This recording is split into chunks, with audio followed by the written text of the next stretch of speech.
The IES Study Abroad Film Festival just took place and crowned its winner. Congrats to Sami Stidham here for her film Take the Goggles Off. Thank you so much for your time today.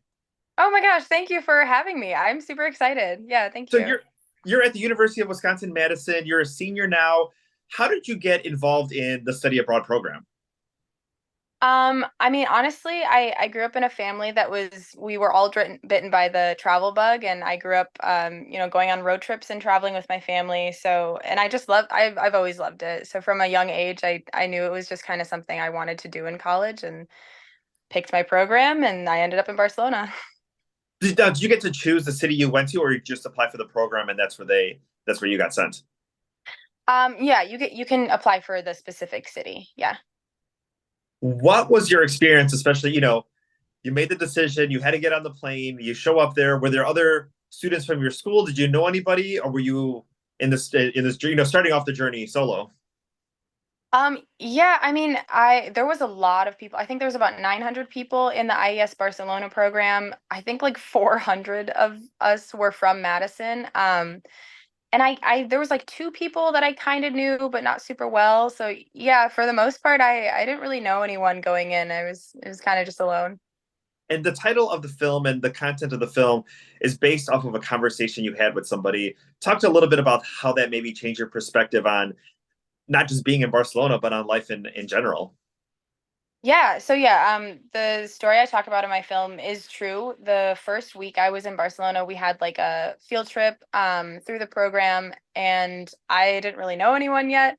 So on the program I met this girl named Grace, and she also didn't really know anyone, so we hung out, and somewhere along the way she said that quote to me. And I just thought that it was so beautiful, and it just perfectly encapsulated such a beautiful message. And I very much found it to be true, at the beginning when I first got to Barcelona, I was like, oh my gosh, it's a tree, but it's a Spanish tree. Like it's a Barcelona tree. And it was so exciting. And then you go, you're in living in this place for however many months. I was there for like 4 months. And after a while you start to put your headphones in on the walk to school, and you're not noticing the trees or the sidewalk or, these little things. But yeah, I think it's really important to keep acknowledging those things and appreciate them. But like with anything in life, it takes a lot of work to maintain, whether it's a relationship, your friendships, how you connect with other people. Because a lot of us, everyone's guilty of, maybe staring at their phone while they're waiting for the bus or at a restaurant or at school and not really looking at other people, or kind of take those things for granted on their way to work or in the city or the town that they live in. It takes a lot of work. I mean, tell me a little bit about maybe a message for someone who can't necessarily go away to study abroad, but maybe how they can incorporate some of those lessons into their everyday life. Yeah, I mean, I obviously it's like super exciting to study abroad, but I very much maintained or tried my best to maintain that sentiment even back home. And I think for me personally, like I film is like the perfect creative outlet for me. So making that film because I needed the footage of all these little things for it. I think that kind of helped me. It became like this meditative process almost, where I needed the footage for the film, but through that, it helped me notice those little things in life, and appreciate them more. Yeah, and then you don't have to be in like a foreign country. That's kind of the point of my film, is that we need to acknowledge the everyday little things as well as the big exciting things. Um, so yeah, I think it can look different for different people. If you're really interested in, architecture, art, or, fashion, noticing people's clothes, I really connect with nature. So I think I really appreciate that kind of thing. Just like the different ways that moss grows on a rock, or, the texture of tree bark. It's kind of just, stopping where you are and kind of acknowledging those five senses and the things that you enjoy in life. Because oftentimes, as you get older, you might only have, hey, I only have 4 days off of work. So let's make a quick trip, and you maybe see the touristy highlights, but you always take those nuggets back from from your vacation, no matter where you might go, a piece of you changes because you experience something that's bigger than yourself. You have this very, you know, this perspective of being at home and this is what the world is like. And then you go somewhere else, or you get on a plane or on a train ride, and you're like, wow, the world is maybe different than I expected it to, or people are, more similar than they are different. You get a whole new perspective. But talk a little bit about that, especially maybe trying to encourage other people to take these trips while they're younger, before they get into relationships, before they have kids, before they maybe have health problems, older in life, to make sure to kind of get this worldly perspective, maybe in your teens or early 20s. Yeah, I mean, absolutely. I think that traveling is definitely something that you can do at all ages. I mean, I think of my grandma who's like 83, 84 now, and she like travels all the time. Like her and her man panion, because she's too old for a boyfriend, so we call him her man panion.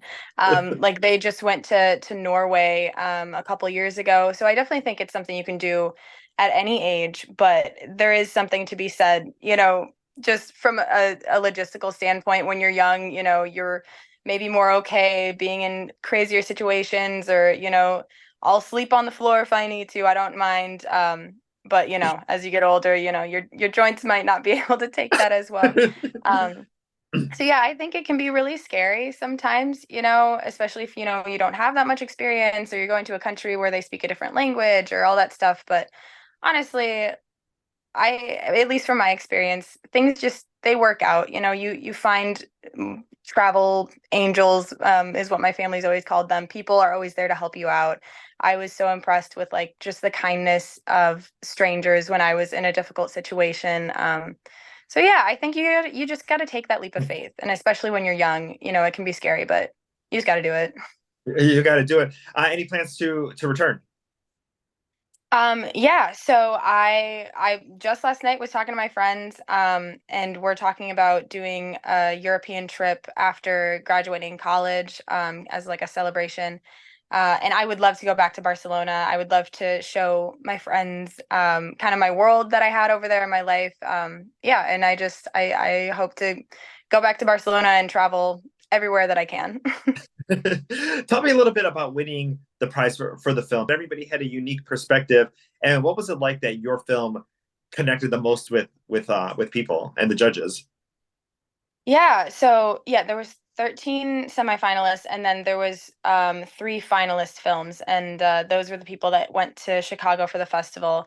Um, I like cannot describe it. I mean, I've never submitted anything to a film festival before. I study film as my minor at school, but the extent of what I had done before that was just like little school projects. Like it was not it was not anything like this. And I was blown away by the reception to it. I mean, not only the fact that like I won, which I was like so incredibly honored, but then just the responses from my family and friends and the IES staff members, and just all these people that I didn't know, just like random people, and over social media as well. Like there's been people that I haven't talked to in years that have contacted me with really kind words. So yeah, it's a message that I really believe in, and I feel so touched, that a lot of people seem to have connected with it. And yeah, it's been overwhelming. People are way too nice. And people can go on YouTube and watch the film. It's only about 6 minutes long,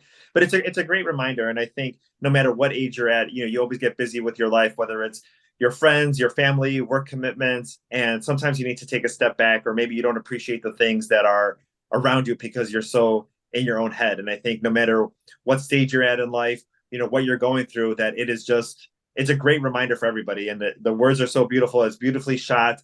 And it's just Thank you. a wonderful message. So, congratulations to you. Yeah, thank you so much. Yeah, it's been a really cool experience for sure. Awesome. Well, thank you so much for your time today. IESabroad.org is where you can go ahead and find out more information if you want to be one of the next students to study abroad. Yeah, thank you so much. This was super fun. Thank you. Thank you for your time today. Thanks.